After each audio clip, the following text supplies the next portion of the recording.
So, meron ako isang play-to-earn game na gusto kong i-share sa inyo. So, ang tawag sa game na to is Pigeon Park. And it's a play-to-earn game na may konting gambling. But it's not live yet, no? Ang pwede mo palang laruin ngayon is yung demos. Pero explain ko sa inyo yung mechanics. But before we start, meron siyang disclaimer dito.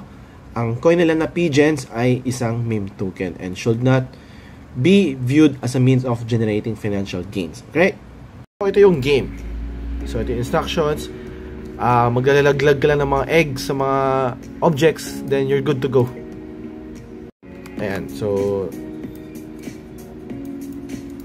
nag-drop tayo. Ito ay gumalaw pa ganyan.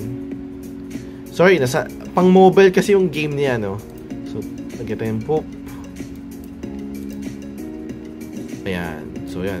Hatawin tayo ng iba pang mga objects na pwedeng i-drop. Try natin tong umbrella. So, paramihan lang ng score, actually.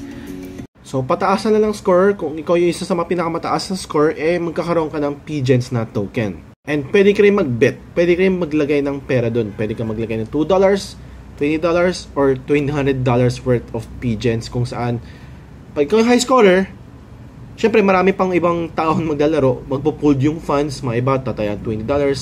Ikaw tatayan $20. So, total $40. And if ikaw yung nanalo, no, ikaw yung highest scorer, 80% ng $40 ay mapupunta sa'yo. Kaya nga sabi ko kanina, may konting halong pagka-gambling dito. So right now, the chart looks like shit, I know. Diba? Mukhang rug pull. But it's not. Makikita mo sa taas, meron tayong lock icon dito. This is very important kasi ibig sabihin, yung liquidity, hindi yan matatanggal. And for a market cap of less than 1 million, napakalaki yung liquidity niya. What attracts thick liquidity? Dito pumapasok yung mga whales. Because of course, ang mga whales di naman papasok sa isang token na walang ka-liquidity. Paano sila makakapasok ng malaking pera at mag-out ng malaking pera kung walang liquidity? So with that in mind, kung makapal ang liquidity, makakapasok sila. And very important na may mga whales na pumapasok sa token na ininvest mo. Kasi sila ang magpapataas ng price mo eh. Sila ang magpapapaldo para sa'yo.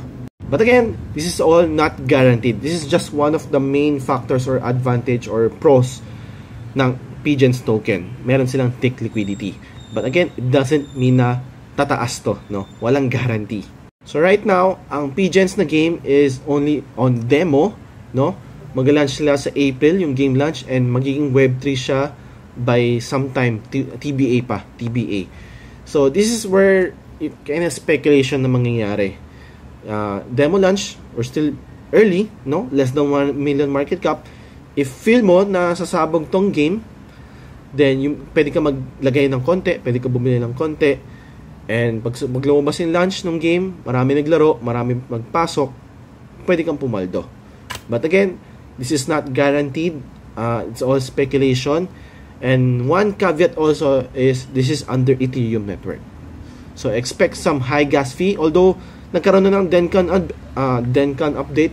Ewan ko, tama yung pronunciation ko dun. So, ang purpose ng upgrade na yun is lower gas fee. So, kung gas fee dati is $40-50, I'm sure mas mababa na ngayon. And pumili ka ng off-peak hours just in case if gusto mo pumasok dito sa game na to. Again, the game is called Pigeon Park and ang website nila is pigeonpark.xyz. Siguro lagay ko lang dito sa taas. So, bisitahin nyo and check nyo